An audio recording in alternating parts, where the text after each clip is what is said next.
Vaucluse. Una mujer llama a emergencias. Su esposo acaba de ser asesinado en su cama. Ella menciona a un intruso y afirma ser inocente, pero meses después es condenada por asesinato. ¿Error judicial o mentira bien construida? Desde hace más de 20 años, Marc Gégère, uno de los abogados más importantes de nuestra generación, lucha por entender qué fue lo que realmente pasó. Detrás de cada crimen hay una historia más compleja que un veredicto. Inocentes condenados, culpables libres, verdades distorsionadas por emociones, duda o miedo. Marc, abogado penalista con décadas de experiencia, ha enfrentado los peores casos: asesinatos disfrazados, desapariciones inexplicables, niños acusados, familias destruidas y clientes que le confesaron lo impensable. Ha defendido inocentes olvidados y enfrentado monstruos sin remordimientos en la corte penal. A veces, incluso ha dudado de sí mismo y de lo que creía saber. ¿Cómo saber si su cliente miente o dice la verdad? ¿Y realmente lo mató? Esta noche abre su despacho y los lleva al centro de sus casos más inquietantes. Lo que ha visto, lo que ha escuchado y lo que la justicia nunca muestra. Pónganse cómodos, apaguen las luces y prepárense para descubrir lo que a veces esconde la toga negra. Verdades incómodas y los peores casos que enfrenta un abogado en su carrera. Bienvenidos a un Story Cube especial de crimen real. Y ahí él rompe en llanto y dice: pero señor, yo no maté a mi papá, hubo un accidente. La niña, ella, se ahogó en el Ródano. Estamos en Aviñón, el Ródano pasa por la orilla de la ciudad. Ella se ahogó en el Ródano y luego poco a poco él va a explicar que en realidad él mató a su hija. Uno de los casos más tristes y más reveladores de la locura de los hombres que he tenido que defender. Hola a todos. Hoy en Story Cube nos acompaña un abogado con 37 años de experiencia y hoy me parecía súper interesante que él volviera sobre algunos casos que ha manejado durante su carrera. Hay cosas súper interesantes, apasionantes y me parecía genial que él hablara un poco de eso y que nos cuente qué fue lo que realmente pasó. Él publicó recientemente un libro llamado Los Sobrevivientes, con 11 casos que ha manejado. ¿De qué trata? Habla de familias a las que acompañé porque habían perdido a alguien que fue asesinado en condiciones dramáticas. Ya sea un hijo, un padre, una madre, una hermana o un hermano. Y también son 11 ejemplos de cómo la justicia puede tratar este tipo de casos. Hay un caso que nos enviaste, es el caso Alessandri. Aparentemente es un caso que te ocupó durante casi 20 años. Creo que es así, ¿no? Sí, así es. En Vaucluse, una mujer llama a emergencias tras el asesinato de su esposo en la cama. Ella menciona a un intruso, afirma ser inocente, pero parece que será condenada. ¿Qué ocurrió realmente? Es un caso increíble. Estamos a principios de los años 90 en Vaucluse y es una pareja de Golden Boys. Es decir, él es director de un Intermarché que tomó en sus manos y logró levantar. Trabaja muy bien. Es el día después de la fiesta del melón en Caballón. Y no deja de decirle a todo el mundo que ese día la rompió, etc. Y luego en la noche se escucha un disparo. Esta mujer se despierta y se da cuenta de que su esposo está bañándose en su propia sangre porque recibió un disparo de escopeta. Dentro de la casa hay 2 niños, Bryce, de quien me voy a encargar, que es el hijo de la pareja, y luego Johan, que es hijo de un primer matrimonio de la señora Alessandri. Entonces, llegan los servicios de emergencia, obviamente surgen muchas preguntas y luego, bastante rápido, los servicios de emergencia. Los servicios de policía dirán que es curioso, ya que para una intrusión externa no hay señales de allanamiento.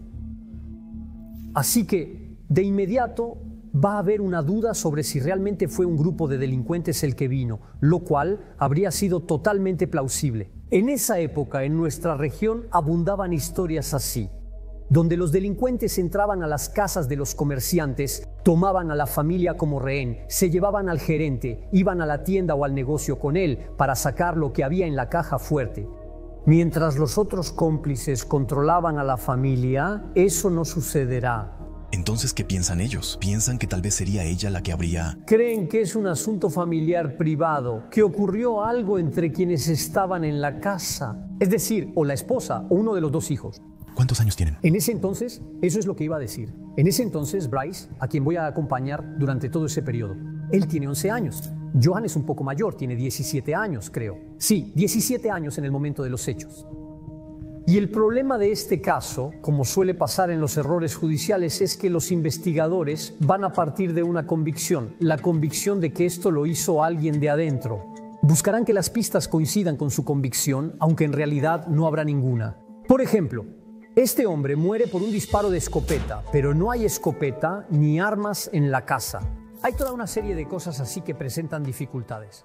Y luego, finalmente, a fuerza, van a terminar por poner bajo custodia a los tres, o más exactamente a los dos. Esperan a que Johan cumpla 18 años para poder ponerlo bajo custodia. Ponen a la mujer bajo custodia. Bryce estará en detención judicial, ya que no es mayor de edad y no puede estar bajo custodia. De todos modos, pasará 24 horas en una oficina rodeado de gendarmes, respondiendo preguntas especialmente difíciles. ¿Ya habías intervenido entonces? No, por el momento yo no estoy ahí, porque por ahora no está pasando nada. Excepto que después se va a abrir una investigación porque la señora Alessandri Edwige va a ser imputada en este caso por un juez de instrucción y puesta en detención provisional. Hola, soy Noah del futuro. Explico para quienes no entendieron. Los policías están tan seguros de que la madre mató al esposo que ya la detuvieron provisionalmente. Entonces, ella es la principal sospechosa. Aparentemente, habría matado a su esposo, lo que significa que el niño Bryce está solo. Ya no tiene padres, su madre está detenida. Lo que sigue, van a ver, está loco. Desde entonces el niño Bryce estará bajo su cuidado. No exactamente colocado, pero va a ser confiado al presidente del Consejo General de esa época, porque él es lo que se llama un administrador ad hoc.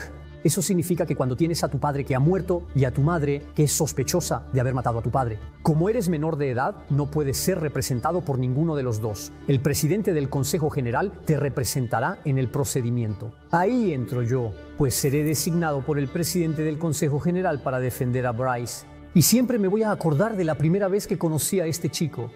Bryce es el niño. Sí, es el niño, tiene 11 años. Cuando inicia el caso y su mamá es investigada, él tiene 12 o 12 años y medio. Veo a un niño completamente perdido, la verdad, lleno de eczema, rascándose por todos lados, que evidentemente está muy mal. Y muy rápido me convenzo de que eso no pudo haber pasado desde adentro, porque ese niño tiene un amor desmedido por su papá. De verdad, imagina lo que representa un padre para un niño de 12 años. Es el ejemplo, es el héroe, etc. Y me digo que si hubiera pasado algo, no importa qué, tal vez un accidente, una pelea que salió mal, no habría podido aguantar y seguir diciendo que no es su madre, que no es su madre. Además, hay un momento que es absolutamente horrible cuando lo interrogan, que es cuando van a hacer los tampones negros. No sé si sabe lo que es eso. Eso significa que, de hecho, cuando hay una escena del crimen con un disparo de arma de fuego, cuando se dispara el arma, cuando sale la bala, hay partículas de disparo en fusión que se van a depositar. Es microscópico y se deposita tanto en quien dispara como en toda la habitación. Harán los tampones negros si hayan partículas de disparo, pero estas son muy volátiles. Si estás en una habitación donde se disparó y te toco, tendré partículas en mí. Y en algún momento siempre me voy a acordar de esa pregunta y sobre todo de la respuesta que él va a dar. Es que el policía le dice, ¿tienes partículas de disparo en ti? ¿Cómo lo explicas? Y entonces él llora y dice, pero señor, yo no maté a mi papá. Él no dice yo no maté a mi padre, dice yo no maté a mi papá. Porque es un niño de 12 años. Y le vamos a hacer pasar por algo realmente absolutamente abominable durante todo este tiempo. Entonces lo conozco y de inmediato me convenzo de que no puede ser por dentro y que evidentemente hay algo que no está bien en esta historia. Aún así, esta mujer va a ser juzgada por primera vez en Aviñón, declarada culpable y condenada. Ella va a apelar su decisión, será juzgada de nuevo en Nimes. En ese momento contaré con un gran abogado que intervendrá por ella, Thierry Lévy. Él ya falleció, pero fue uno de los grandes abogados de Francia. ¿Cuál es la conclusión tras ser declarada culpable por primera vez? Ellos concluyen que ella mató a su esposo y lo disfrazó como si fuera... De hecho, se va a intentar demostrar que había una discordia en la pareja. Se intentará probar que ella estaba celosa porque su esposo quizá tenía aventuras con otras personas. De hecho, se va a intentar encontrar un motivo para este crimen. Pero no es porque discutían en el lugar de trabajo, porque trabajaban juntos, discutían en su lugar de trabajo. Pero eso no significa que quieras matar a tu esposo, ¿verdad? Además, hay muchas cosas que no tienen ningún sentido. Se ve que hicieron el amor esa misma noche ya que se encontró uno. Bueno, no voy a entrar en detalles sórdidos, pero hay muchas cosas que hacen que todo esto parezca increíble. Y además, otra vez, no hay ningún rifle en esa casa. No hay ningún rifle. Así que es. Y de hecho, ella va a ser condenada. Por defecto, como no hayan otra cosa, para ellos eso parece lo más probable. De hecho, ella llamó a los... Sí, ella llama a los servicios de emergencia. Y cuando lo hace, incluso eso, cuando llama a los servicios de emergencia y que está completamente en pánico, que sintió la sangre caliente de su esposo correr sobre ella, o sea, es algo impresionante. Pongámonos en contexto, es abominable. Y ella llama y dice, Señor, mataron a mi esposo, ya no puedo más, etc. Todo se volverá en su contra. Por ejemplo, cuando llegan los bomberos, son los bomberos los que llegan primero. Ella está cubierta de sangre, está postrada desnuda en el baño. El bombero le dice, señora, dúchese, eso le afectará en su contra, porque le van a decir, pero usted se lavó para borrar el hecho de que tenía partículas de disparo en usted, cuando en realidad para nada fue así. Y todo eso va a hacer que poco a poco se construya la culpabilidad de esta mujer. Entonces ella va a ser condenada en Aviñón por eso. Ella va a apelar esa decisión. Ella va a ser juzgada de nuevo en Nimes y condenada otra vez. Y además condenada a una pena de 10 años. Si matas a tu esposo delante de sus propios hijos, no te dan 10 años, te dan 15 años, te dan 20 años, te dan una pena pesada, porque es muy grave. Es una decisión incomprensible para todos. Habrá un recurso de casación, pues consideramos que la Corte de Apelaciones de Nimes cometió un error al aplicar la ley.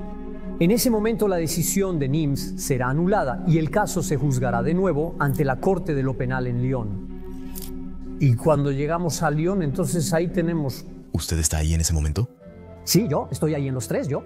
¿Cuál es su opinión en ese momento? Entonces pasa algo bastante loco en el plano procesal. Es decir, yo me constituyo como parte civil y eso es inatacable. Eso significa que soy el hijo de la víctima. Entonces, tengo perfectamente el derecho de ser parte civil, pero soy una parte civil que impugna la culpabilidad de la persona que está siendo procesada, de mi madre.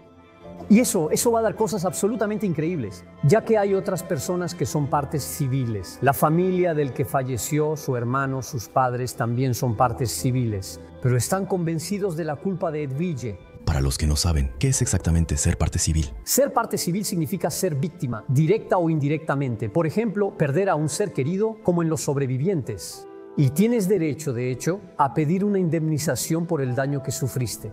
Pero más allá de eso, sobre todo tienes derecho a ser parte del juicio. Es decir, te conviertes en uno de los actores del juicio. Eso es lo que ocurrirá cuando me encargue de Bryce. Y vamos a luchar en este caso contra las partes civiles que nos van a impugnar el derecho a mí de ser parte civil. Igual que el abogado de Johan, quien también impugna la culpabilidad de su madre. Lo que va a pasar, lo que va a convencer a los jurados, es que cuando Johan es puesto bajo custodia, él, en un momento dado, a las 4 de la mañana, va a quebrarse. Y va a decir lo que se espera de él. Va a decir, sí, es mi madre quien lo mató. Y así fue como pasó. Y escondimos el rifle en el seto del jardín. Buscaremos el rifle, pero no lo hallaremos. Al día siguiente de ser detenido, cuando hace sus supuestas confesiones, obviamente se va a retractar. Va a querer ir a ver al juez de instrucción, le va a decir, no, dije eso porque estaba agotado, porque fui acosado por 3 o 4 gendarmes que estaban a mi alrededor. Al no poder más, dije lo que esperaban para que todo acabara. ¿Quería que él dijera eso o qué? Sí, completamente. Y lo que va a decir, en realidad no aprendemos nada en su declaración que los gendarmes no sepan ya. Si quieres, no hay nada nuevo, solo la historia del fusil que nunca encontraremos. Eso es lo que convencerá al tribunal. Al llegar al Tribunal de lo Penal de Lyon, estamos bien preparados. Preparamos una maqueta para mostrar qué tan imposible era. Bueno, no voy a entrar en todos los detalles, pero había varias cosas que hacían que... Es interesante. ¿Qué es, por ejemplo, si hay solo 1 o 2 ejemplos de cosas que hacen que, en principio, sea... Te voy a dar un ejemplo. Y de hecho, es el ejemplo que nos va a permitir intentar obtener la revisión del juicio después. Sabemos que los gendarmes revisarán cuando lleguen. Alrededor de la casa hay un gran jardín con un seto y al pie de este encontrarán 2 colillas de cigarro y esas 2 colillas no están mojadas. Aunque el sistema de riego automático de la casa funcionó de las 8 a las 10 de la noche. Entonces sabemos que fue después de las 10 de la noche cuando esas 2 colillas fueron dejadas ahí. Hay un ácido desoxirribonucleico en ellas. Consultamos el Archivo Nacional de Huellas Genéticas, el Archivo Nacional de Huellas Genéticas, pero no hay coincidencias ni identidad correspondiente. Llegamos a la Corte de lo Penal de Lyon con esas colillas, pero desconocemos a quién pertenecen. Y ante la Corte de lo Penal de Lyon se nos ocurre decirlo, pero ha pasado tiempo desde que consultamos el Archivo Nacional de Huellas Genéticas. Puede que hayan agregado nuevas identidades al expediente y por eso exista una coincidencia. Tu teoría es pensar que esas dos colillas serían el... Es el tipo que hace de vigilante, Espera a que se apaguen todas las luces para dar luz verde a los que entrarán. Y en ese momento, frente al Tribunal de Lyon, funciona.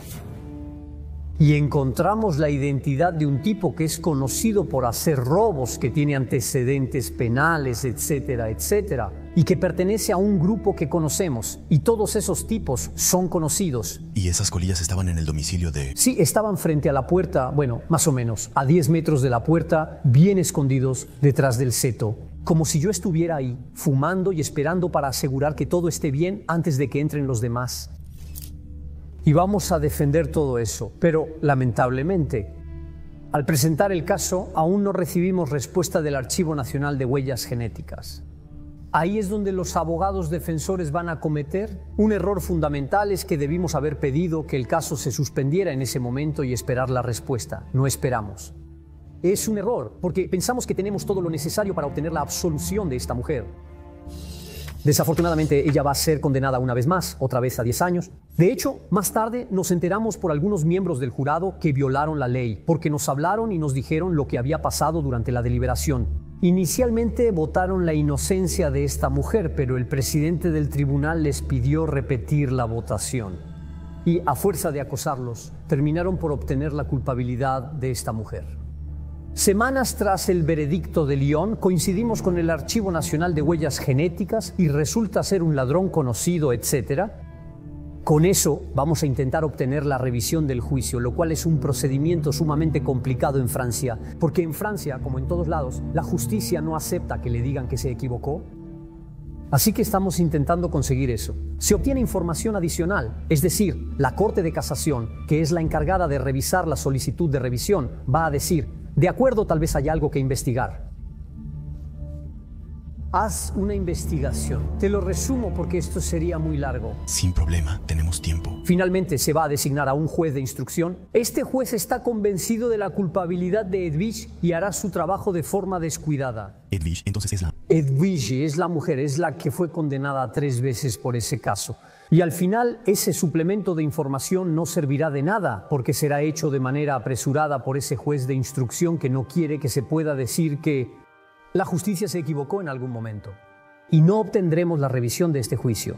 Y hoy, si quieres, y durante todos esos años yo seguí a Bryce. Bryce creció en este juicio, Bryce creció con esta historia, se formó a través de esta historia.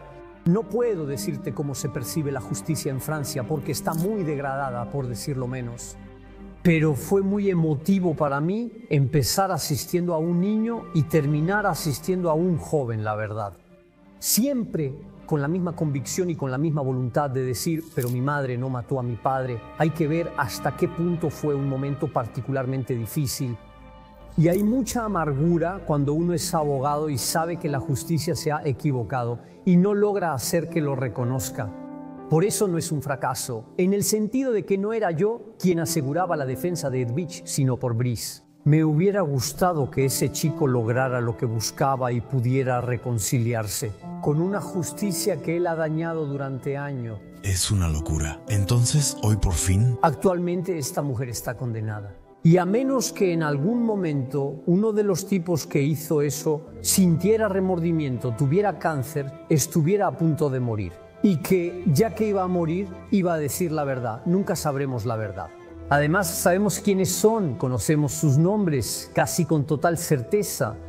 Pero como no podemos aportar pruebas, no podemos hacer que se revise este juicio. Tú, cuando ves este caso al principio, antes de que pasemos un poco al siguiente, ¿tú les crees directamente o primero tienes dudas? Al principio tomas un poco de distancia porque es un niño, piensas bueno. Y luego hay elementos que de todos modos son un poco inquietantes. Y luego están esas confesiones de Johan que son muy inquietantes al principio, pero muy rápido. Mi convicción surge porque pienso, este chico no puede. No podría sostener una mentira tantos años amando así a su padre. Es imposible. Incluso si hubiera sido su madre, en algún momento habría cedido, habría dicho, pues sí, se pelearon, ella tomó un rifle, se disparó el tiro, fue un accidente, no importa, pero jamás habría sostenido una mentira tanto tiempo. ¿Qué decían de la otra parte? Sus principales argumentos eran que siempre estaban discutiendo y entonces... ¿Es eso? Ellos discutían todo el tiempo. Ella estaba celosa porque él ganaba mucho más dinero que ella. Incluso dijeron cosas que eran totalmente falsas. En algún momento se habló de un seguro de vida. Dijeron, ella va a recibir un seguro de vida muy importante y ese es uno de los motivos. Eso es un error. Quien va a recibir el seguro de vida es Bryce. Quien va a heredar de ese hombre. No es su esposa, es Bryce. Y de hecho, fue Bryce quien se arruinó, quien puso todo ese dinero para asegurar la defensa de su madre durante todos esos años. Aún así, esos elementos los presentaron y repitieron a su antojo en los 3 juicios. ¿Te ha pasado tener un cliente frente a ti que te miente, aunque no tenga relación? Sí, eso ocurre frecuentemente en el derecho penal. Después tienes 2 opciones si quieres. Hay abogados que, después de haber estudiado un expediente que demuestra con certeza la culpabilidad del tipo que vas a defender, el tipo te dice que no fue él.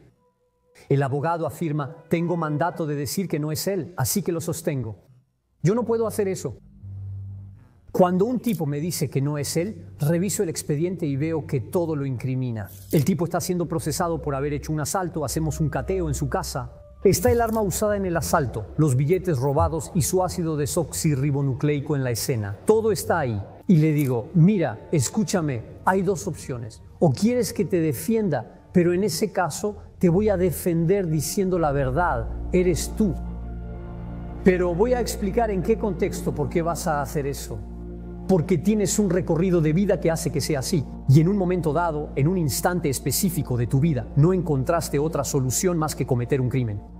Pero si alguna vez me pides que defienda lo indefendible que va en contra de todo el expediente, serás doblemente condenado por ser culpable y por creer que los engañas. La justicia no lo tolera. Y cuando el tipo insiste, yo me retiro. No puedo defenderlo tanto. ¿Te ha pasado eso alguna vez, que un tipo insiste y tú quieres terminar? Sí, ya me ha pasado, pero a menudo soy lo suficientemente persuasivo como para hacerles entender que de todos modos es mejor para ellos. Y de hecho bastante seguido. A veces, durante la instrucción, encuentro expedientes donde la persona ha negado en varios interrogatorios. Finalmente llegamos al tribunal y hablamos mucho tiempo. Él confía en mí y le digo, escúchame bien, si yo alego que lo hiciste, te darán mucho menos. Y muchas veces funciona, así que los muchachos entienden que al final es mejor. A veces, cuando estamos, es una expresión de maleantes, cuando estamos fribullis, o sea que no puedes salirte con la tuya. Es mejor decir la verdad y explicar. Y el hecho de que el tipo llegue al tribunal cambiando su versión, todos se calman y dicen, está bien, no nos toma por tontos. Ahora escuchemos sus razones y las explicaciones que pueda darnos. En ese momento una jurisdicción las escucha y considera. ¿Te ha pasado alguna vez que defiendes a alguien y te das cuenta en el camino de que en realidad te está mintiendo? Bueno, lo que sí me ha pasado es estar íntimamente convencido de la inocencia de alguien, haberlo defendido, haberlo logrado, es decir, haber obtenido una absolución. No una, sino 2 veces para la misma persona procesada por asesinatos. Por haberlo hecho. De hecho, se sospechaba que él era el chofer que había llevado al tipo que disparó. Estamos en un contexto de bandas rivales. En ese entonces estamos en los años 90. Lo principal no es la droga, sino las máquinas tragamonedas. Las colocan en bares y generan mucho dinero. Entonces pelean por esas cosas. Así que hay ajustes de cuentas constantes. Y ese tipo está siendo perseguido por eso. Siempre me dijo, yo no hice nada, no fui yo.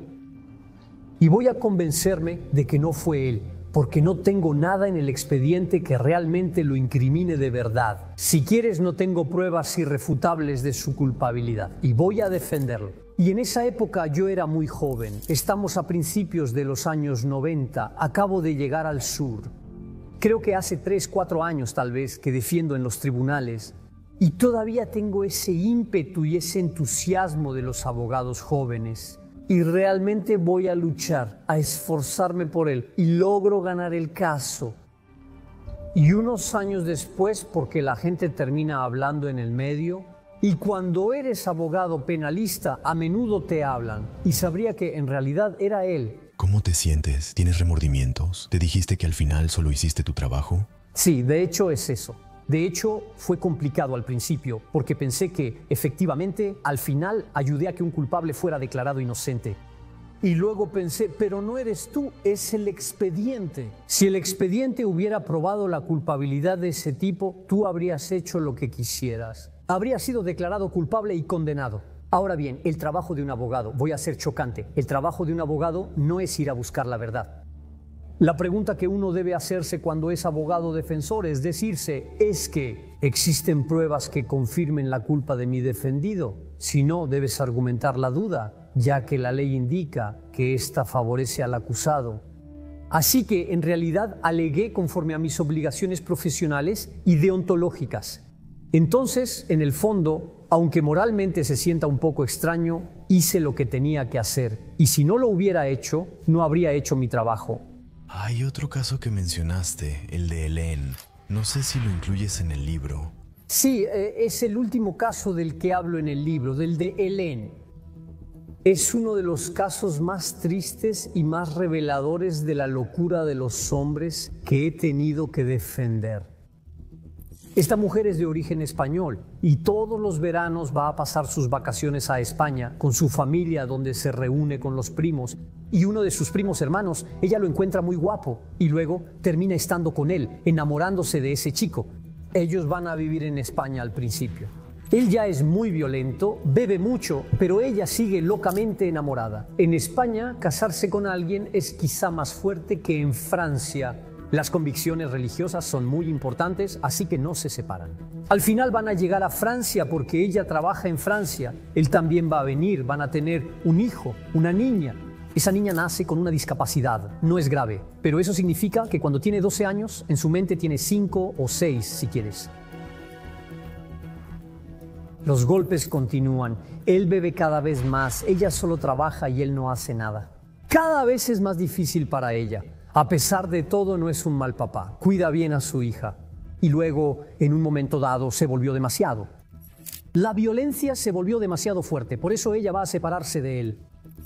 Él regresa a España, pero obtiene una decisión judicial normal, donde tiene derechos de visita sobre el niño. Y entonces, regularmente, él viene a ver al niño a Francia. Pero en realidad, cada vez que viene a ver al niño a Francia, es para intentar recuperarla a ella.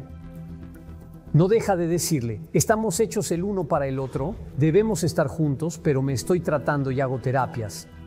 Eso sucede varias veces, sin problema. Él lleva al niño, hace cosas con él, lo lleva a parques, etc. Todo va bien. Mientras conserve la esperanza de que Elena regresará, el niño estará bien. La última vez que va ahí, ella es muy clara con él. Ella le dice que no vale la pena intentarlo, ya no va a funcionar, nunca volveremos a estar juntos. Y creo que es en ese momento cuando ese hombre toma conciencia por el hecho de que Elena ya se acabó, ya no la tendrá, va a venir para recoger a la niña. Irá un fin de semana, todo sucederá normalmente. La regresa como está previsto. Y luego el siguiente fin de semana también está previsto que vuelva a llevarse a la niña. Elena se la lleva, tienen una cita, ella le entrega a la niña y ahí ella besa a su hija para despedirse de ella. Y cuando ya la ha besado, su exesposo le dice, besa de nuevo a la niña, no sabes lo que puede pasar. En ese momento ella piensa, vaya, no lo vio. Ella besa de nuevo a su hija. Y luego él se va a ir. Debe regresar a las 5. Mientras no está ahí, sigue enviando mensajes a Elena diciéndole que deben volver a estar juntos, etc. Y ahí ella le dice, no, en múltiples ocasiones. A las 5 él no vuelve con el niño. Y luego ella empieza a preocuparse. Y él le dice, empieza a enviarle mensajes extraños diciéndole, hice una locura. Ya verás, lo leerás en los periódicos. Ella no entiende y entra en pánico completamente. Así que va inmediatamente a la policía para avisarles de lo que está pasando. Entonces la policía se toma el asunto muy en serio, empieza a buscar por todas partes y no lo encuentran, pero la niña no regresa. Y finalmente, 2 días después, van a encontrar a ese tipo comprando cervezas en un supermercado. Hay llamados a testigos, su foto fue puesta en todos los periódicos, etc. Lo van a detener. Aún no hay noticias de la niña, él sigue bajo custodia Obviamente lo vamos a interrogar, al final va a decir que hubo un accidente. La niña se ahogó en el Ródano. Estamos en Aviñón, el Ródano pasa por la orilla de la ciudad. Ella se ahogó en el Ródano. Y luego, poco a poco, va a explicar que en realidad él mató a su hija. Eso es lo que llamamos en España. Es un crimen particular. Se llama feminicidio por procuración. Es decir, cuando tú, a menudo sucede que cuando los hombres son rechazados y no soportan la separación, ya que no eres mía, no serás de nadie, matan a su exesposa. El feminicidio por procuración, en realidad, matas lo que la mujer más quiere en el mundo para que sufra toda su vida. Y eso es lo que ese hombre va a hacer.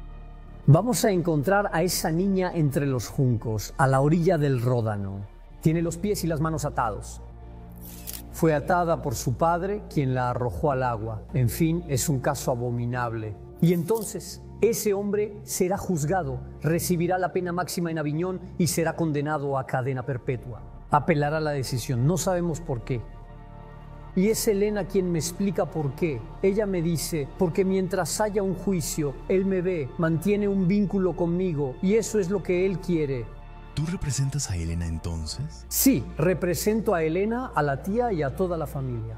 Y algo loco, si puedo decirlo, represento porque son primos hermanos. Represento al abuelo de la niña, pero que también es el padre del acusado. Entonces tengo al padre a mi lado y lo recordaré toda mi vida. Del testimonio de ese padre que sube al estrado. Es un hombre español, grande y muy orgulloso, y en un momento miró hacia el banquillo de los acusados. No vio a su hijo, solo al banquillo de los acusados. Dijo, ese hombre no es un hombre, se refería a su hijo. Eso te da una idea de la emoción que pudo haber en ese momento. Y pienso seguido en Elena, porque esa mujer, de verdad, lo que le hicieron, creo que no hay nada peor que se le pueda hacer a alguien. Sobre todo porque también era su propia hija, él mató a su propia hija, ese tipo. Pero ella tuvo un valor, una fuerza, porque logró venir a testificar 2 veces, ya que hubo 2 juicios. Y realmente guardo en mi memoria el rostro de esa mujer devastada por las lágrimas, pero ya sabes, las lágrimas que caen en silencio. La tristeza y el sufrimiento son tan intensos que no se pueden detener. Tenía la impresión de ver, ya sabes, en las rocas a veces ves que el río deja marcas, surcos. Ella tenía eso en el rostro por tanto llorar. Logramos que ese hombre recibiera la pena máxima. Pero además, al salir del juicio, Elena me dijo, pero si algún día sale, irá tras de mí. ¿Cuál es el máximo al que se puede llegar así? La cadena perpetua, con una pena mínima de 22 años, es lo máximo que se puede dar en esos 4 casos. Entonces, básicamente, ¿eso significa que va a cumplir 22 años de todos modos? Sí. ¿Y normalmente? Va a hacer más, porque si quieres, para que al final de la pena de seguridad se pueda considerar la salida de un tipo así, tiene que haber 2 expertos psiquiatras que presenten un informe en el que consideren que ya no es peligroso. Antes de que un tipo así sea considerado como no peligroso, va a pasar tiempo. Así que creo que va a estar más tiempo que eso. ¿Tiene abogados que lo defiendan? Sí, por supuesto. ¿Qué argumentan en ese momento los abogados de la otra parte? Ahí. No me hubiera gustado estar en su lugar porque es complicado. Sí. Él alega la locura del hombre, alega el hecho de que este hombre nunca soportó haber sido finalmente rechazado por Elena, el alcohol, él alega todo eso. Pero cuando enfrentas un tribunal penal y ves a los jurados en ese momento, al escuchar el motivo de su presencia, ya que los jurados al llegar a un tribunal penal desconocen el caso. No lo saben, de acuerdo. No, y de hecho el presidente o la presidenta del tribunal penal desde el inicio del juicio va a hacer lo que se llama el informe. Es decir, va a hacer un resumen del caso. Y así es como los jurados se enteran de por qué están ahí. Y cuando ves a los jurados al final del informe dejar el bolígrafo y cruzar los brazos y mirar hacia el banquillo de los acusados, sabes que ya se acabó, pueden hacer lo que quieran, ya terminó, pues. Hay otro caso del que nos hablaste, es el caso Chucky. Es exboxeador y estuvo involucrado en varios asesinatos relacionados con máquinas tragamonedas. Esta historia es una locura, porque yo defiendo a este chico entonces con todo el ímpetu y la convicción que tengo de su inocencia. Él es coacusado junto al presunto tirador ante la Corte Penal de Aviñón en primera instancia. De hecho, tiene 2 casos en su contra. Un caso donde la víctima se llama Serge Martin y el otro caso donde la víctima se llama Charlie Lecouls. Todo eso son maleantes, ¿eh? Estamos en ese ambiente. Podríamos estar en un diálogo de Michel Audiard, serían los mismos. Defendía a Bunny el loco y Dedé el sordo, así era yo. Cuando eres un abogado joven y enfrentas algo así, te preguntas si estás en una película policíaca o en la realidad. Y ambos están siendo procesados. Ambos son condenados a 20 años. Se apela la decisión. En la apelación también destaco a Henri Leclerc, un abogado extraordinario que falleció recientemente y fue uno de los grandes del Colegio de Abogados. Henri Leclerc defiende al tirador y yo entonces defiendo al chofer. Y yo obtengo la absolución del chofer, pero Henri Leclerc no obtiene la absolución del tirador, quien también va a ser condenado. A partir del momento en que obtengo la absolución en un primer caso de Chucky, el segundo caso llega a la Corte Penal de Aviñón y ahí logramos la absolución de ambos. Y no fue sino hasta varios años después que supe que finalmente, probablemente, él sí era el chofer de quien disparó. Lo supe por otra persona que estaba en el lugar, que nunca fue molestada, pero que también formaba parte de los que eliminaron. Es una locura. Pero en realidad, cuando eres abogado, lo que también es una locura es que estás obligado al secreto profesional. Si mañana vienes a mi oficina y me dices, mira, he degollado a 3 personas y están en mi garage, no puedo ir con la policía, no tengo derecho.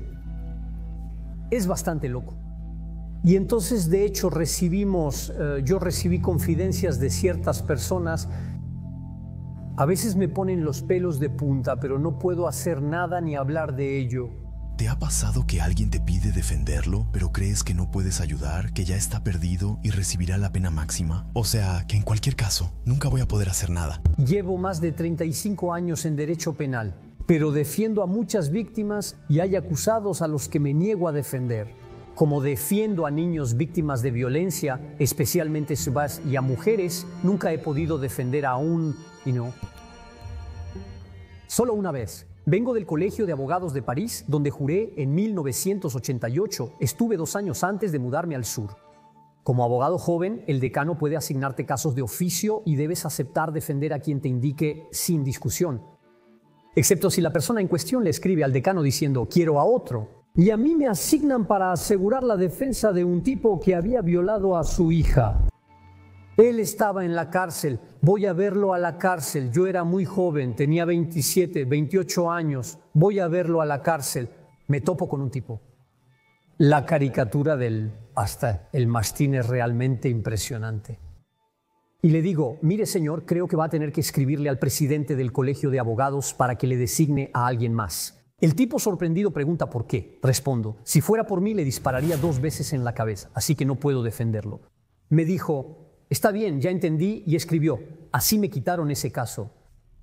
Después, cuando tuve que defender a personas que habían hecho cosas horribles, pero cada vez estábamos de acuerdo. Es decir, nunca defendí lo indefendible. No puedo defender la inocencia de alguien cuando todo en el expediente lo incrimina con certeza. Pero por otro lado, me ha tocado defender casos de personas que habían cometido cosas verdaderamente abominables, pero que reconocían esos hechos. En ese momento me interesa intentar no buscar excusas. No hay excusas, solo explicar el porqué de las cosas. Porque juzgar, como se dice a menudo, juzgar es comprender. Y si no comprendes, no juzgas, condenas. Y hay que juzgar a las personas en función de lo que son y de lo que han hecho. Hay casos que no tienen nada que ver. No es por las preguntas, pero ¿hubo alguno que te haya gustado especialmente tratar o que dijiste, esto está increíble? ¿En realidad hay todo para defenderlo? Sí. ¿Ves? Tú me dices. Sí, claro que sí. De hecho, hay seguido.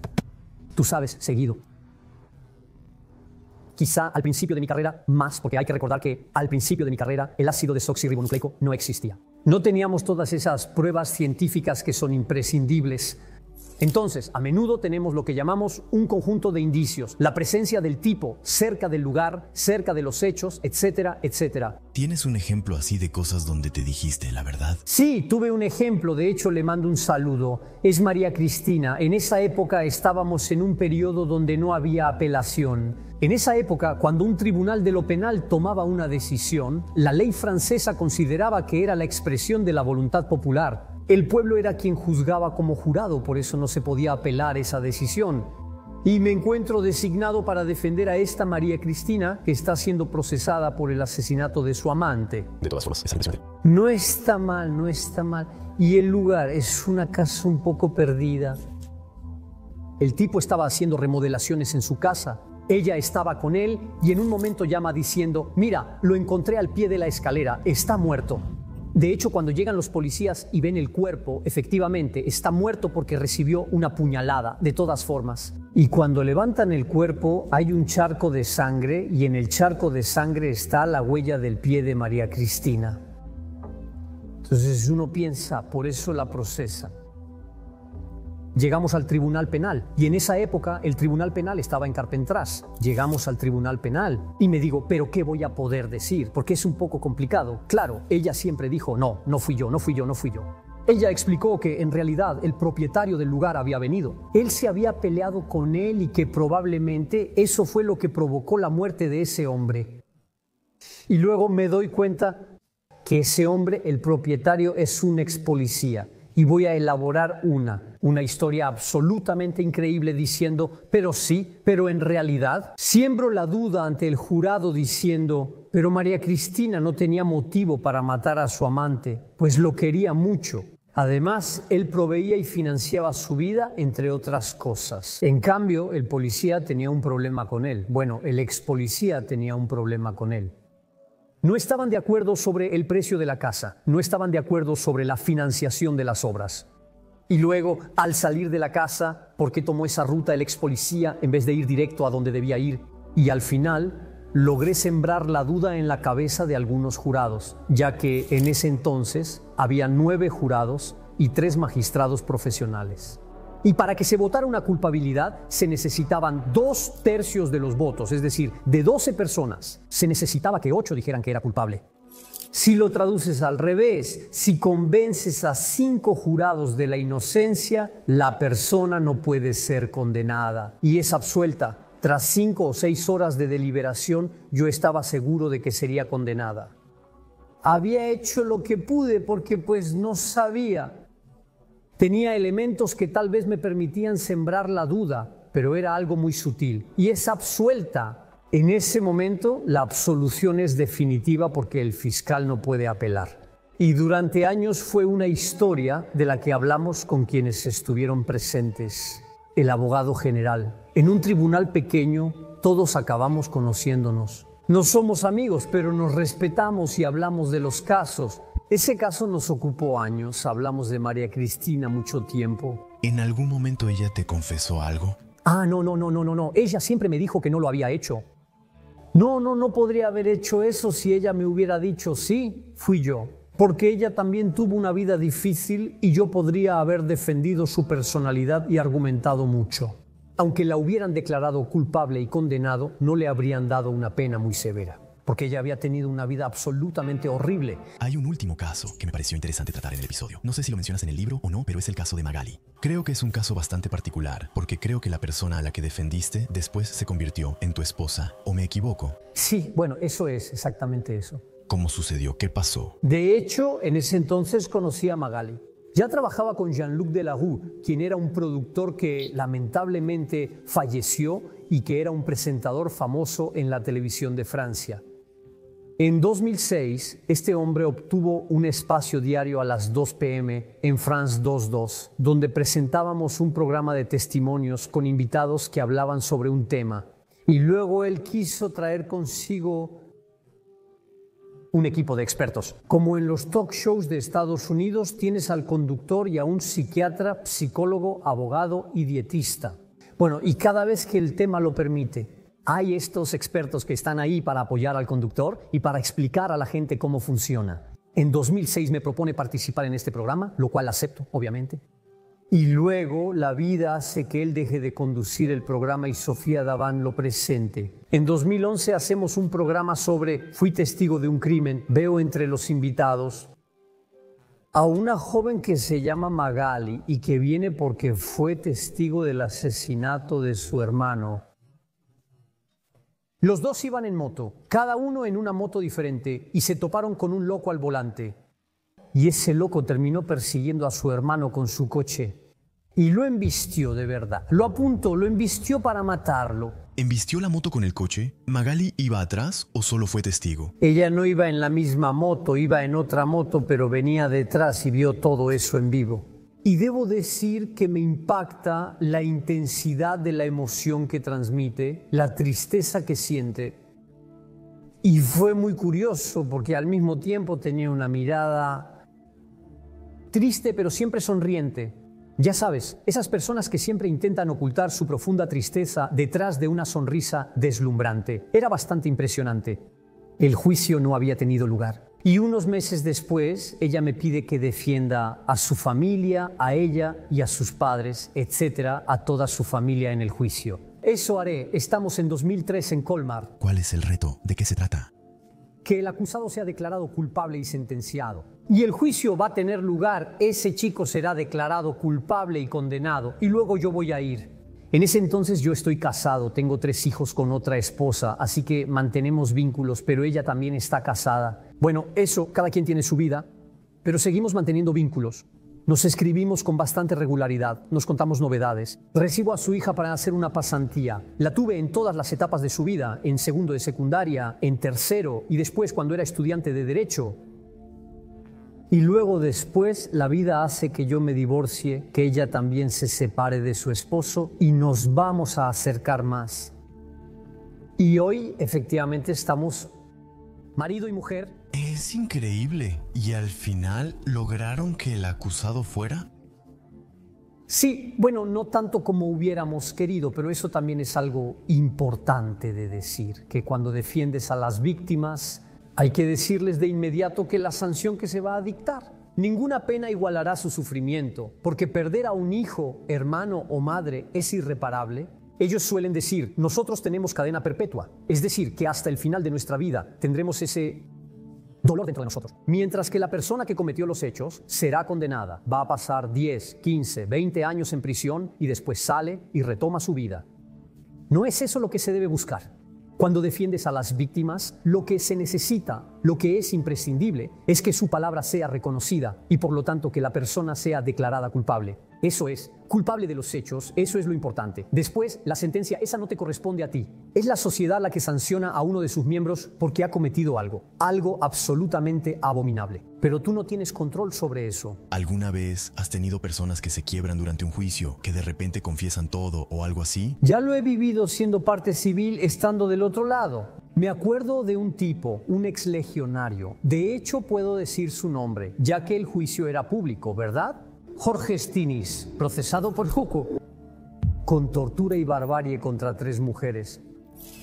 El proceso siempre era igual, seducía a las mujeres, se involucraba y poco a poco les hacía vivir el horror, hasta hacer, torturándolas. En fin, cosas abominables. Este hombre niega todos los hechos. Yo estoy aquí, defiendo a las 3 mujeres sucesivas que tuvo y que fueron sus víctimas. Él niega todos los hechos, todo el tiempo, dice que ella está inventando cosas. Cuando tuvimos relaciones fue consensuado, nunca fui violento, etc. Este tipo es un monstruo físico tan grande que recuerdo haber estado en la oficina de un juez de instrucción con mis 3 clientas. Yo, su abogado, él y encima de él 4 gendarmes así de grandes. Para decirse que si el tipo se mueve, si nosotros ya siendo 4 no estamos seguros de poder detenerlo. Entonces, no estábamos muy cómodos, no, si quieres, no era genial. Vamos al juicio. Y ahí nos encontramos con un fiscal general que conozco bien, que se volvió un amigo, que de hecho es un exabogado, que se llama Lionel Mathieu. Y sabes, las cortes de lo penal suelen ser bastante grandes y la distancia entre el acusado y la acusación es muy importante. Además, el fiscal general estaba arriba y él en su banquillo. Veo a mi Lionel Mathieu en ese momento, porque en una corte de lo penal vamos a abordar los hechos. Luego se interroga al acusado sobre los hechos y pasamos a su interrogatorio. El presidente pregunta, él niega los hechos, etc. Veo a mi Lionel Mathieu, es un hombrecito. Lionel Mathieu, ¿quién es? El fiscal general representa a la sociedad y en juicio explica por qué. Cree que ese hombre es culpable y sugiere la condena. Sí, funciona. Entonces es la acusación, ¿no? Y lo veo bajar y con una voz muy suave empieza a hablarle. ¿Al acusado entonces? Al acusado y decirle: señor Stinis, ¿no cree usted que es el momento tal vez de liberar su conciencia? ¿No cree usted que tal vez es el momento de decirles a estas mujeres que lamenta lo que hizo? Y así, pero muy suavemente, mientras todos los demás le hablaban de manera muy agresiva todo el tiempo, y mientras más pasa el tiempo, más se acerca. En un momento dado, él está ahí, o sea, está como tú y yo, y ahí veo a esa especie de mastodonte venirse completamente abajo. Lo mira y dice: tiene razón, ellas tienen razón, de lo que me acusan es verdad. Y esos son momentos de emoción absolutamente increíbles. He pasado por esto varias veces en mi carrera, especialmente en temas de moralidad y en casos de AES. Contaré otra historia similar en Privas, donde un hombre había a sus hijastras y siempre lo negó. Al final dijo: no, pero es verdad. Luego en voz baja repitió: no, pero es verdad. Todos se sorprenden y preguntan: ¿perdón? Él responde: sí, es cierto. En ese momento, por cierto, el abogado que lo representa entra en pánico o piensa: bueno, pues ya está, eso es todo. Cuando eso ocurre, suele ser porque el abogado defensor le dijo antes: espere, señor, todo lo acusa. Tal vez sea momento de liberar su conciencia. Rara vez sorprende al abogado defensor. ¿Te ha pasado alguna vez tener miedo, por cierto, en algún momento? Por ejemplo, representas a alguien, como dijiste, el tipo es fuerte. ¿No tienes miedo de que un día, no sé, salga de la cárcel y vaya? ¿No estar tranquilo? Sí, a veces no estamos tranquilos. Primero, usar una toga es una protección, incluso mejor que un chaleco antibalas. Para muchos por ejemplo, los maleantes no atacan a la gente de toga porque es muy caro. Si te atrapan por dañar a alguien con toga, como un magistrado o abogado, las sanciones son muy severas. Y además eso se respeta. Pero a veces yo he sido amenazado en tribunales por el acusado. ¿Ah, sí? Los que dicen: nos veremos. Yo respondo: no es difícil, estoy en el directorio. ¿Qué les digo? ¿En serio? Sí, eso pasa. Pero en general, la gente que hace amenazas rara vez es la que realmente actúa.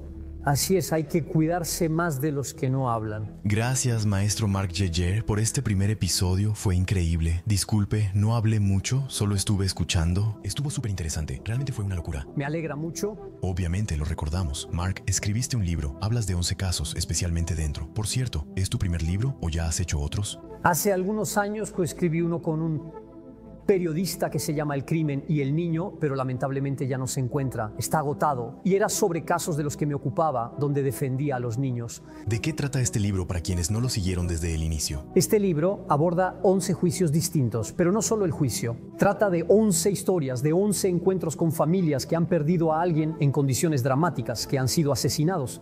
Y es realmente todo el proceso. Explico desde el encuentro con estas personas, la investigación, la instrucción y el juicio.